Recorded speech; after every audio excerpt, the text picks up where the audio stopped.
Okay, we are now standing in front of a shop that is unique, not only in Norway, but not only in Oslo, but in the whole of the country. It's called Solar CIGAR. It's cigar, cigarette, pipe, everything that has to do with tobaccos and things like that. Last year it was 100 years, and it's located just a stone throw from the Royal Palace, and just around the corner from the American Embassy and the Ministry of Foreign Affairs.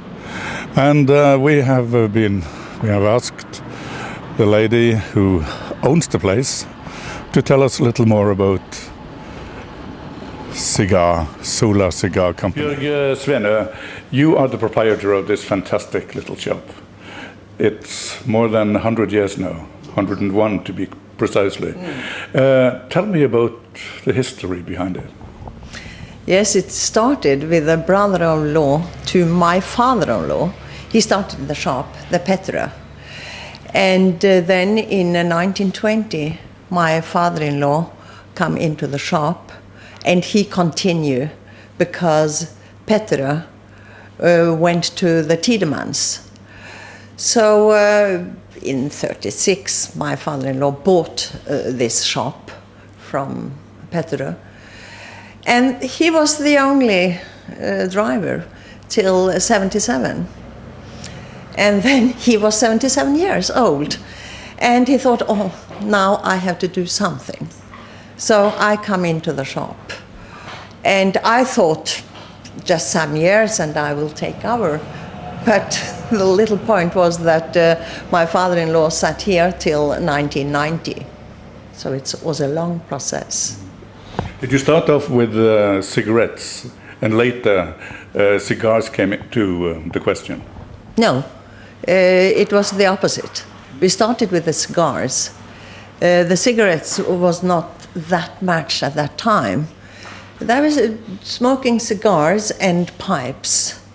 So pipe tobacco was big as well. And just hand-rolled in the beginning, because the machine-made cigars from Holland, they were the biggest on machine-made. They come later on.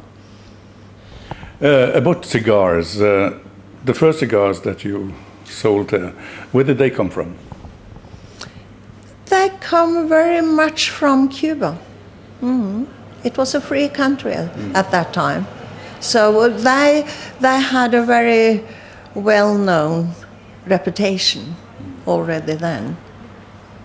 And the cigars that you sold, was that to people with that was what you might call up in society? It was the more upper class that smoked cigars, and the lower class sold smoked cigarettes. Yes, I think I must admit that it was the upper class smoking the cigars. And at that time, as well as also now, we sold them single or in boxes of 25.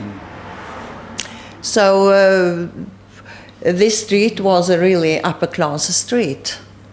So the private chauffeurs were coming here, stopped the law or the doctor come in and bought. Right, just along the street you have the Henrik Ibsen Museum, and it also the place where he lived part of his life. Did you ever see him? No, I don't have any evidence, but his wife, she lived longer than 1911, so she might have been here, for sure, because Ibsen, he was smoking cigars. And the other interesting people you can mention that were your regular customers, of course you can't mention name, but could you confirm that there were people that were of a interesting had certain celebrity status? Yes, of course. When you have a shop like this, they will come. But I'm always protecting my customers. They must... Men var det på grund av, alltså, da oljen begynte så var jo Stavanger full av. Let's continue talking a little about the history of the place and the people that you had as customers. Are there any change in the pattern of cigar smokers these days? Oh yes, so absolutely. Now the cigars are for everybody, both sexes, and I mean all kind of people and all kind of age as well. Because the youngsters, they are aware of that cigarettes that isn't so fancy. So they want to try a cigar, to smoke less, smoke better. Even women? Even women, yes, but not that much. You don't see many Norwegian women smoking cigars, do you? No, not many, but they are. I'm here. I've seen in Denmark that's the place where you have many women smoking cigars. Yes. It's kind of very common. Yes, it is an old tradition. Why, I really don't know. But it has been a tradition for more than 100 years. Yes. Why do you think it's so?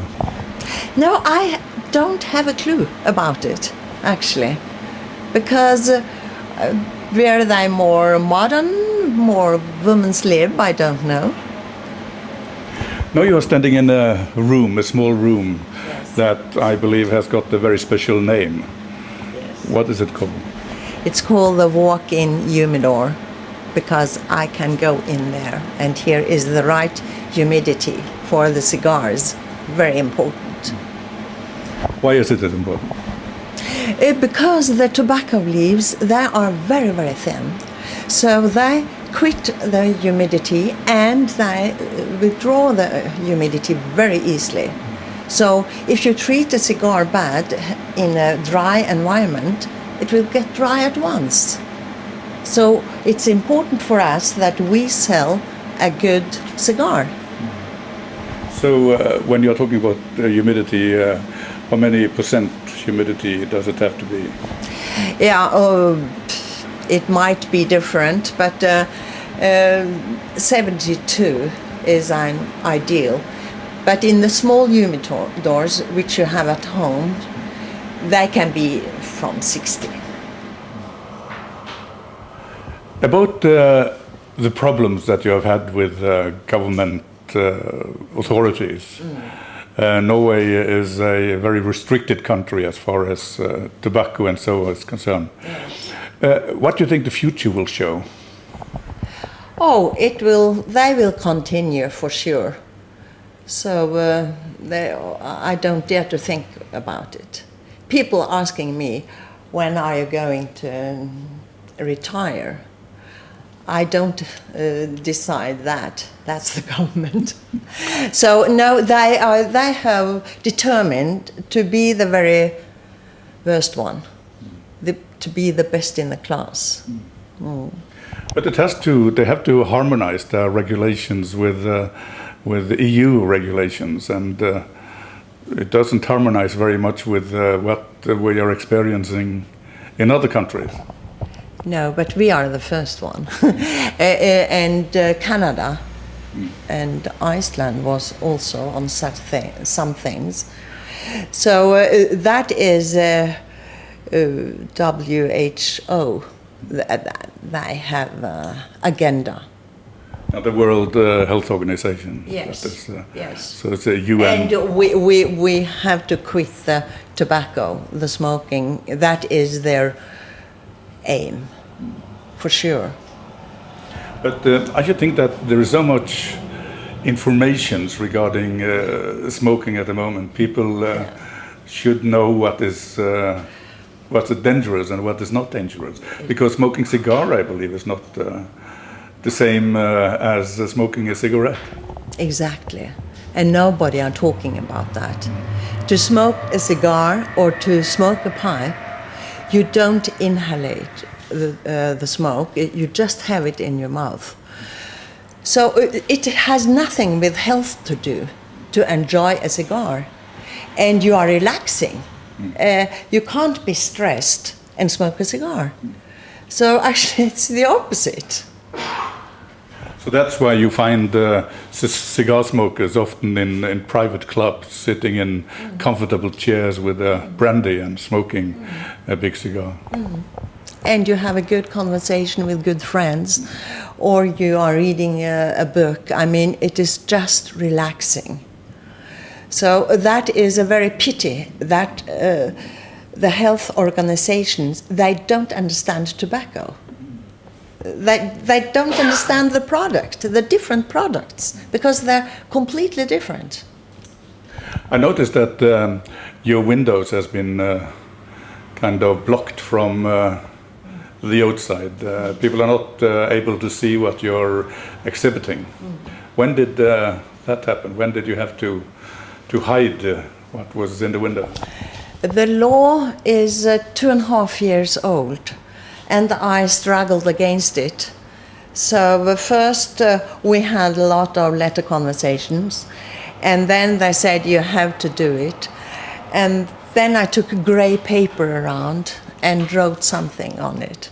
And I put on all the different letters, and the people, they were really eager to read it. They stand in a queue just to watch it. It was nice. And then we had the jubileum 1.5 years ago. And then that would go. No, they come to us and regret it. So then I had to take, that was before the Christmas, and I had to take the red paper.